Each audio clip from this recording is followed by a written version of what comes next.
Good afternoon. My name is Andrew Boutros, and I'm the United States Attorney for the Northern District of Illinois. I'm here with my incredible partner, Chris Ammon, with ATF, as well as Nora Learson, the Acting President of Chicago Transit Authority. Today, the Chicago U.S. Attorney's Office filed a federal terrorism charge against Lawrence Reed, a 50-year-old Chicago resident, in connection with a brutal and vicious attack on a young woman on the CTA Blue Line on Monday evening at approximately 9 p.m. The victim was riding northbound, approaching the Clark and Lake subway stop in the Loop, minding her own business and reading her phone, when the defendant doused her with gasoline and lit her on fire. The surveillance video is difficult to watch and is very disturbing, as a young woman was set ablaze and tried to put herself out while other passengers got out of the way or watched. When the train stopped and the victim was able to muster the strength to stumble on the platform, two good Samaritans put out the flames. She remains in critical condition, and we pray for the victim's recovery. Mr. Reed is charged with committing a terrorist attack against the mass transportation system, specifically the CTA, which, as most of you know, I have declared to be a part of the Project Safe Neighborhood Zone. Once our office became aware of this incident and the defendant's identity, our team and our law enforcement partners, particularly ATF and the Chicago Police Department, worked through the night to gather the evidence and help us bring swiftly the charge that we filed with the court late this morning. I'd like to thank Special Agent Chris Ammon with the ATF and his agents, as well as Superintendent Snelling and the Chicago Police Department and the Chicago Transit Authority for their incredible work and their assistance in this investigation. We will advise the court about this defendant and his criminal history and other such matters at the upcoming detention hearing, which will be this Friday at 10 a.m. in Judge McNally's courtroom. At this time, I'm going to turn things over to ATF Special Agent in Charge, Chris Ammon. Thank you. Thank you, Andrew. Good afternoon, everyone, and thank you for being here. My name is Chris Ammon. I'm the Special Agent in Charge with the ATF Chicago Field Division. As the U.S. Attorney mentioned, on Monday night, a horrific act of violence occurred aboard a CTA train at Clark and Lake.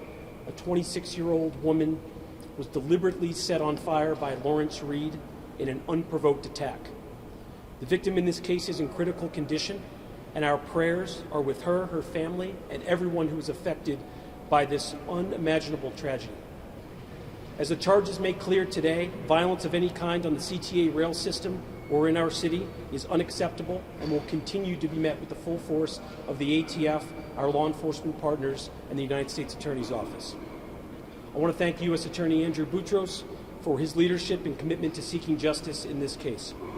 I'd also like to extend my sincere appreciation to the Chicago Police Department and their investigative response team, their bomb and arson unit. ATF has a strong and proud partnership with the Chicago Police Department.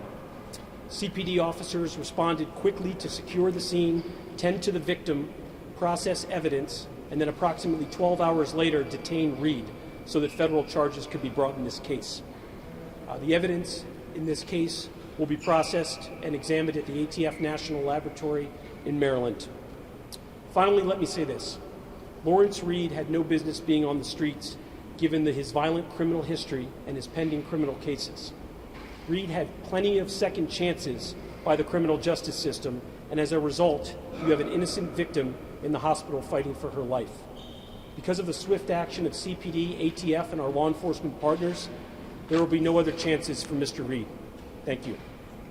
We can take a couple questions if there are any. Can I speak a little bit to that criminal history? Was he involved in the fire at the Thompson Center?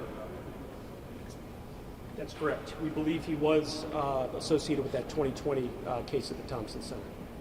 City Hall? That's still under investigation. Mr. Boutros, obviously you've been able to see the surveillance video. We've not. Can you walk us through it and explain how it is that you made the determination that this was an unprovoked attack?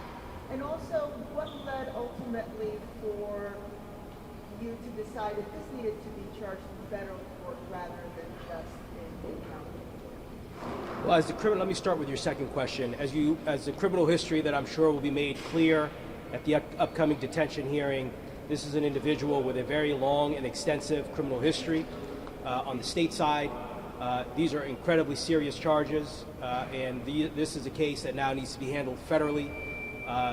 This particular charge carries with it a life sentence, and if death were to happen to the victim, and obviously we pray and hope it does not, this would be a death-eligible case. In terms of the video evidence, obviously I want to stick to what's in the complaint itself, but we've watched the video and different angles of the video, and what we could say is this young woman was on her phone, going through her phone, minding her business, when Mr. Reed approached her and began throwing gasoline on her. And the video, if it does become public, which I suspect it will at some point, you'll be able to see exactly what occurred. But she was literally sitting down. I've seen reports that there was an altercation or that there was some kind of disagreement or argument that took place.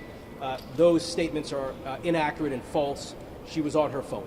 Are you concerned that his evident mental state could make it hard to have a terrorism charge stick? We have a court system that deals with mental health and mental health competence, and so we know that this will go through that normal channel, and so he'll be able to avail himself of that entire sort of process, and so we have full confidence in all of that. I'm not aware of him ever being declared mentally incompetent in connection with any of the other extensive criminal history. All right, thank you guys. Could I ask Thank you one guys more to say. question? You talked about someone who came to the aid on the platform. Yes. And assisted. Can you talk about the fact that people on the train did not assist? What was the video shows that you expressed that, but talk about what that says in your opinion, sir. I don't want to share what it says in my opinion other than the video evidence will speak for itself. There were other people who were on the train, other people who saw what was occurring, and I can appreciate that. I'm sure people were afraid. I'm sure that people did not want to get involved. Perhaps people were afraid to get involved. But what we could say is, even as she was on the ground trying to put herself out and is rolling on the ground, desperately trying to put out the fire, no one came to her aid until she was able to get off the train and to the platform. And when she finally stumbled down, two Samaritans came and put out all the blaze that was all consuming her. And to the CTA director. No, we're not. No questions. No. We're not. If he was on a ban list, you know Mr. Reed was actually on a CTA ban list. I don't believe that the CTA is taking questions, but Jason, you had a question? I just had a question about the terrorism charge and whether that requires prosecutors to prove that he had some kind of wider motive to terrorize the community at large rather than just an attack on one person. It doesn't, Jason, and the charge is 18 U.S.C. 1992, and so it is not a charge that I think this office may have ever brought before, so it's a new charge, but you'll see that it's a charge that has been used in other districts in connection with similar types of incidences. As well as the stabbing, the failed stabbing. Is that Correct. the same charge? Correct. Are there any questions? No. All right. Thank you guys. I appreciate it. Thank you.